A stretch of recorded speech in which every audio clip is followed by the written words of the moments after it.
दोस्तों कैसे हैं आप सब। उम्मीद है सभी अच्छे होंगे। अमर आप सबका स्वागत करता है। जैसा कि आप लोग जानते हैं कि अमर टीम के द्वारा जब भी कोई सूचना दी जाती है वो बेहद महत्वपूर्ण होती है और आपके लिए लाभदायक अवश्य होती है। दोस्तों जैसा कि आप लोगों को पता है कि मैंने पहले ही बताया था कि आप लोगों को आज मैंने सुबह ही आप लोगों के लिए मैंने टेलीग्राम ग्रुप पे, इसलिए मैं कहता हूँ आप लोगों से रिक्वेस्ट करता हूँ कि आप लोग सबसे पहले टेलीग्राम ग्रुप को ज्वाइन करिए। जो हमने डिस्क्रिप्शन में टेलीग्राम ग्रुप का चैनल का लिंक दे रखा है उसको आप लोग सबसे पहले ज्वाइन कर लीजिए, क्योंकि आपको उसमें विद इन सेकेंड जो भी इन्फॉर्मेशन होती है भर्तियों से संबंधित वो उसमें अपडेट कर दी जाती है।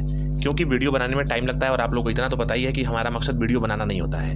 हमारा मकसद केवल आप तक इन्फॉर्मेशन पहुंचाना होता है, चाहे वो किसी भी तरीके से पहुंचे। क्योंकि आप में से बहुत लोग ऐसे होंगे कि चीज़ों को देख रहे होंगे ऑफिशियल साइट पे या फिर सोशल मीडिया के थ्रू। बहुत लोग ऐसे हैं कि दिन भर में 3, 4, 5 या 10 वीडियो बनाते हैं, इन्फॉर्मेशन देते हैं पता नहीं कहाँ से ला के, लेकिन हमारा वीडियो बहुत कम पहुँचता है अब तक। और इसका कारण यही है कि जब हम लोग के पास कोई ऑथेंटिक न्यूज़ होता है या कोई आयोग से या फिर किसी रिक्रूटिंग बॉडी से कोई चीज़ अपडेट मिलती है इंटरनली, तभी आप तक वो चीज़ें पहुँचती हैं। और इस चीज़ को आप लोग समझते भी होंगे और इसलिए आप लोग को भरोसा है। जितने लोग जुड़े हुए हैं हमसे और जितने लोग पहले से जुड़े हुए हैं और इन्फॉर्मेशन को सुन रहे हैं, तो वो लोग इस चीज़ को समझते होंगे कि जो हम बता रहे हैं या फिर जो हम कह रहे हैं उसका क्या तात्पर्य निकलता है। तो मैंने आप लोगों से पहले सुबह ही बता दिया था कि नोटिस बहुत जल्द निकलने वाली है, जो कि आप लोग देख रहे हैं कि असिस्टेंट स्टैटिस्टिकल ऑफिसर के लिए डॉक्यूमेंट वेरिफिकेशन के लिए एडमिट कार्ड भी जारी कर दिया गया है। इसके साथ साथ नोटिस भी जारी कर दी गई है। अब इसमें जो वरीयता का एक इसमें डॉक्यूमेंट आया है, एक फॉर्म आया है, वरीयता आपको प्रेफरेंस भरनी है। टोटल 8 डिपार्टमेंट है और 8 डिपार्टमेंट को मिला करके 900 के आसपास पद हैं। 800 के आसपास 900 के आसपास पद, पहले 904 पद था लेकिन कुछ पद इसमें से कम किया गया है 8 पद के आसपास। तो जो पद बचे हुए हैं उन पदों पे आयोग द्वारा भर्ती करनी है और उसको प्रेफरेंस के लिए भी वो डॉक्यूमेंट अपलोड करवाए गए हैं एडमिट कार्ड के साथ साथ। तो उसमें आप लोगों को प्रेफरेंस भरनी है। और इतना मुझे पता है कि जितने भी लोग असिस्टेंट स्टैटिस्टिकल ऑफिसर के यहाँ पे उपस्थित होंगे वो लोग इस प्रेफरेंस को भरने में कहीं ना कहीं उनको सामंजस्य नहीं बैठा पा रहे होंगे या फिर किसी न किसी तरीके से कहीं ना कहीं वो भ्रमित होंगे चीज़ों को लेकर के, सारी चीज़ें नहीं पता होंगी। तो अगर मेरा इन्फॉर्मेशन और मेरे द्वारा बताई गई इन्फॉर्मेशन अगर आप तक पहुँचे और आपको थोड़ा सा भी उसमें हेल्प मिले आपके प्रेफरेंस भरने में, तो इस वीडियो का मकसद पूरा हो जाएगा। और मैं चाहता हूं कि आप लोग का थोड़ा सा मैं हेल्प करूं, तो इसके लिए थोड़ा सा आप लोग वेट करिए। उसके पहले मैं बता दूं कि कुछ आयोग से इन्फॉर्मेशन मिली है जो कि बहुत महत्वपूर्ण इन्फॉर्मेशन है। तो उम्मीद करता हूं कि आप लोग ध्यान से सुनेंगे इस इन्फॉर्मेशन को। सबसे पहले मैं एजीटीए के अभ्यर्थियों को बता दूं कि आपका विज्ञापन अगले महीने में प्रकाशित होगा। इस महीने में नहीं आ पाएगा क्योंकि इस महीने में बहुत सारे काम है आयोग के पास। अभी जो रनिंग हो रही है, आज लास्ट डेट था रनिंग का, तो उसका जो डॉक्यूमेंट है उसका कंपाइलेशन भी होना है।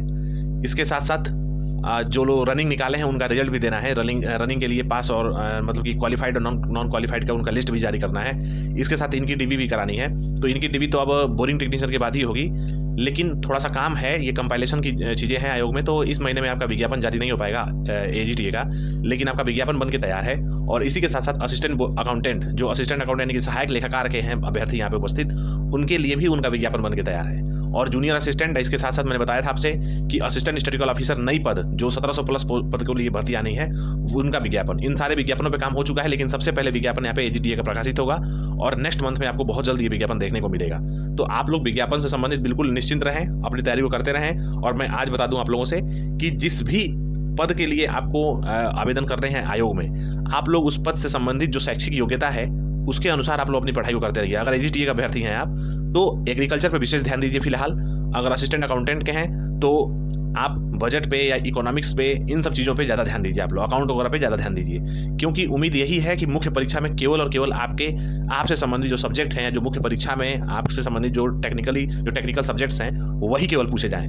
तो ये 90% चांसेस है, ये मैं आपको बता रहा हूँ, आज ही मैं बता दे रहा हूँ आप लोगों को कि 90% चांसेस हैं कि आपका जो एजुकेशन क्वालिफिकेशन मांगा जा रहा है उसी संबंधित केवल पेपर कराया जाए, उसमें हिंदी और रीजनिंग को स्किप कर दिया जाए और जनरल स्टडीज़ को।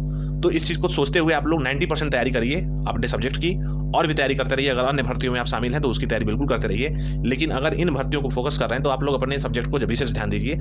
और समय आने पर मैं बता ही दूंगा कि आपका सिलेबस क्या है। और सबसे पहले मैं सिलेबस बताता हूँ, आपको पता है जितने भी यहाँ पे लोग उपस्थित हैं सबको पता है कि मैं सबसे पहले सिलेबस बताता हूँ, सबसे पहले कटा बताता हूँ, सबसे पहले डॉक्यूमेंट से रिलेटेड कोई क्वेरी होती है वो बताता हूँ। चाहे आप लोग जा करके टेलीग्राम ग्रुप पे कहीं भी देख लीजिए, कहीं भी सोशल मीडिया पे चेक कर लीजिए, हर एक चीज़ में आपको इन्फॉर्मेशन देता हूँ। जूनियर असिस्टेंट 2019 में जो आपका ईडब्ल्यूएस के सर्टिफिकेट से रिलेटेड जो क्वेरी थी, सबसे पहले मैं बताया था आपको कि किस डेट का मान्य होगा। उस पर कोई किसी की नज़र नहीं जा रही थी, सभी लोग परेशान थे, लेकिन मैंने बताया था कि अगर क्रूशियल डेट की बात का है तो वो वैलिड नहीं होगा। और यकीन मानिए बहुत लोग उसको वैलिड समझ के और अपनी प्रिपरेशन छोड़ चुके थे, लेकिन हमारे बताने के बाद वो लोग अपनी प्रिपरेशन को शुरू किए, जिससे कि वो अपने आप को रिजल्ट आने के बाद से संभाल सके। नहीं तो बहुत ज़्यादा परेशानी उनको होती। तो इसलिए मैं बताता हूँ कि मैं जो इन्फॉर्मेशन देता हूँ उस पर थोड़ा सा भरोसा करिए आप लोग, आपको अच्छा ही मिलेगा, बुरा कुछ नहीं मिलेगा। और मैं आपको पता है कि मेरा काम अटकाना भटकाना और लटकाना तो बिल्कुल नहीं है। जूनियर इंजीनियर 2018 पे अभी तक शासन ने इनको आयोग को कोई भी लेटर जारी नहीं किया है और इस पे कोई भी निर्णय नहीं लिया गया है। तो यकीन मानिए कि जूनियर असिस्टेंट के जितने भी अभ्यर्थी हैं जूनियर इंजीनियर के 2018 वाले, मैं उनको बताना चाहता हूं कि मेरे सगे संबंधी बहुत सारे फ्रेंड्स हैं इस भर्ती में, और आप लोग बिल्कुल परेशान मत होइए। इस पर हम लोग नजर बना के रखे हैं। जैसे ही कोई अपडेट आएगी सबसे पहले टेलीग्राम ग्रुप पे अपडेट कर दी जाएगी और वीडियो के माध्यम से भी आप तक पहुंच जाएगा। तो आप लोग परेशान मत होइए। अभी तक कोई भी आज के डेट में अभी तक कोई अपडेट नहीं है आपके भर्ती संबंधित। जूनियर इंजीनियर 2016 की जो भर्ती है, इनका थोड़ा सा काम रिजल्ट का खत्म हो चुका है और आपके रिजल्ट पे नेक्स्ट मंथ से काम शुरू होने वाला है।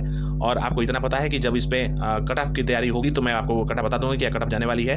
आपका रिजल्ट अगले महीने के लास्ट में आएगा, यानी कि मई के लास्ट वीक तक आपका रिजल्ट आ जाएगा, निश्चित तौर पर आ जाएगा जूनियर इंजीनियर 2016 का। बोरिंग टेक्नीशियन का डॉक्यूमेंट वेरिफिकेशन 20 तारीख के आसपास शुरू हो जाएगा, 20 मई के आसपास आपका डॉक्यूमेंट वेरिफिकेशन शुरू हो जाएगा। तो उसके लिए आप लोग बिल्कुल निश्चिंत रहिए, जब नोटिस आने वाली होगी तो मैं आपको इन्फॉर्म कर दूंगा। जूनियर असिस्टेंट का पेपर मई के महीने में है, आप लोग तैयारी करते रहिए। फिलहाल 13 तारीख फिक्स हुई थी, लेकिन चुनाव की वजह से हो सकता है कि हफ्ते भर डिले हो, तो लेकिन आप लोग मिड मई में मान करके और जूनियर असिस्टेंट 1261 वाले पद जितने भी अभ्यर्थी हैं वो लोग तैयारी करते रहें। आपका जो कट ऑफ होगा मैं कट ऑफ पहले बता दूंगा, लेकिन फिलहाल मैंने बताया है आपको कट ऑफ की जो प्रिलिमिनरी अभी तक जो देखा जा रहा है 73 के आसपास आपका जो है मुख्य परीक्षा के लिए कट ऑफ जाएगी, लेकिन एग्जैक्ट मैं समय आने बता दूंगा। आपको इतना पता है कि समय आएगा तो मैं बता दूंगा, निश्चित तौर पर सबसे पहले बताऊंगा। मुख्य सेवक के अभ्यर्थी जितने भी हैं वो लोग तैयारी करते रहें। आपका भी पेपर जून तक हो जाएगा और 99% आप पे कोई भी पोर्टल खुलने वाला है नहीं फिलहाल, क्योंकि शासन ने अभी कोई इनको निर्णय नहीं दिया है अपना। तो आप लोग निश्चिंत रहिए, अपनी तैयारी करते रहिए। आपका जून के लास्ट तक पेपर हो सकता है कि हो जाए, निश्चित तौर पे हो जाए। वीडियो का री एग्जाम जून के फर्स्ट वीक में निश्चित है, 100% निश्चित है कि जून के फर्स्ट वीक में वीडियो का री एग्जाम होगा। उसमें कोई लेट लत भी नहीं है, सारा काम अंदर चल रहा है। आप लोग अपनी तैयारी को करते रहें। एक चीज मैं बताना चाहता हूं कि आप लोगों को बहुत ज्यादा डाउट है, जितने भी लोग यहाँ पे हैं और आप अगर पेपर 2018 में पेपर वीडियो के पेपर में आप लोग अगर पेपर नहीं दिए हैं, स्किप कर दिए हैं, तो उससे कोई मतलब नहीं है। आपका सबका यहाँ पे एडमिट कार्ड फिर से दोबारा रिलीज की जाएगी और री एग्जाम कराने के लिए आपके पास एडमिट कार्ड जाएगा। तो आप लोग परेशान मत होइए, आप लोग पेपर दिए हो या नहीं दिए हो, एडमिट कार्ड सबका आएगा। इसी के साथ साथ लेखपाल के रिजल्ट पे कोई काम नहीं हो रहा है, और जब तक हाईकोर्ट इनको निर्णय नहीं देगा तब तक इसके रिजल्ट पे कोई काम नहीं होगा। मैं सबसे पहले से बता रहा हूं। और आप जानते होंगे कि सोशल मीडिया के थ्रू आप लोगों को बहुत पहले से रिजल्ट निकाला जा रहा है। कोई अप्रैल में ला रहा था, कोई मार्च में ला रहा था, कोई फरवरी में, जनवरी में, दिसंबर में भी आपके रिजल्ट बहुत लोग ला रहे थे। और मैं पहले ही बता रहा हूँ कि आपका रिजल्ट अभी नहीं आएगा। जब तक हाईकोर्ट से पूरी तरीके से इनको निर्णय नहीं मिल जाएगा, निस्तारित मामला नहीं हो जाएगा, तब तक आपके रिजल्ट पर ना काम शुरू होगा और ना आपका रिजल्ट आएगा। तो आप लोग उसके लिए परेशान मत होइए। अब मैं असिस्टेंट स्टैटिस्टिकल ऑफिसर के जितने भी अभ्यर्थी हैं और जिनका डॉक्यूमेंट वेरिफिकेशन शुरू हो रहा है, एडमिट कार्ड जारी कर दिया गया है, मैं उसको पहले अग्रिम बधाई देना चाहता हूँ। और प्रेफरेंस से रिलेटेड जो डिपार्टमेंट प्रेफरेंस है उससे रिलेटेड कुछ इन्फॉर्मेशन मैं बताऊंगा, जो कि प्रमोशन के बेसिस पे होगा, सैलरी के बेसिस पे होगा और वर्क के बेसिस पे होगा। तो आप लोग इसमें अपने अगर विश्वास करते हैं तो उसके अकॉर्डिंग आप लोग इसमें प्रेफरेंस भर सकते हैं। लेकिन मैं आपको बताऊं कि 2 से 3 दिन में मैं डिपार्टमेंट से बातचीत करके और डिपार्टमेंट क्या वर्क होता है, एग्जैक्टली क्या इसका क्या क्या प्रेफरेंस होना चाहिए, मैं एग्जैक्ट आपको ऑफिशियली दे दूंगा अपने चैनल के माध्यम से। लेकिन तब तक जो फिलहाल इन्फॉर्मेशन मेरे पास है उसके अकॉर्डिंग क्या प्रेफरेंस होनी चाहिए, इस चीज़ को आप लोग ध्यान से सुन लीजिए। इसमें 8 डिपार्टमेंट हैं, जिसमें 8 डिपार्टमेंट मिलाकर के 896 पद हैं, जिसमें से महानिदेशक परिवार कल्याण यूपी में 620 पद हैं। मुख्य अभियंता लघु सिंचाई विभाग में टोटल 4 पद है।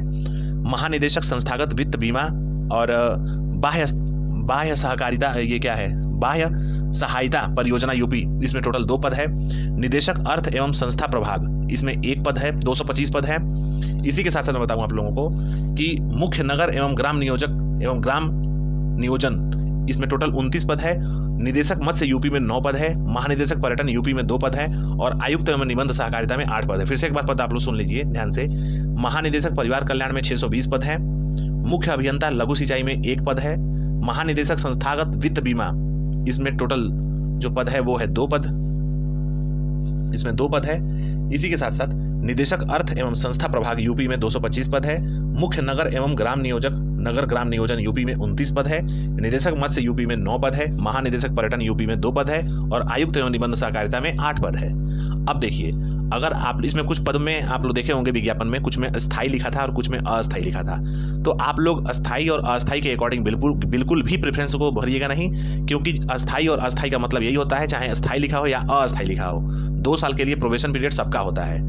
तो ये सारे जो पद हैं वो स्थायी ही हैं और 100% गवर्नमेंट के पद हैं। तो आप लोग उस पर भरोसा मत करिएगा। आप लोग बिल्कुल अपनी अपना केवल और केवल जो प्रेफरेंस है वो प्रमोशन की बेसिस पे और वर्क की बेसिस पे दीजिएगा, क्योंकि सैलरी भी कहीं ना कहीं सबकी सेम ही होगी, क्योंकि 4200 ग्रेड पे है और उत्तर प्रदेश सरकार के सारे डिपार्टमेंट हैं, तो सैलरी भी सेम ही होगी।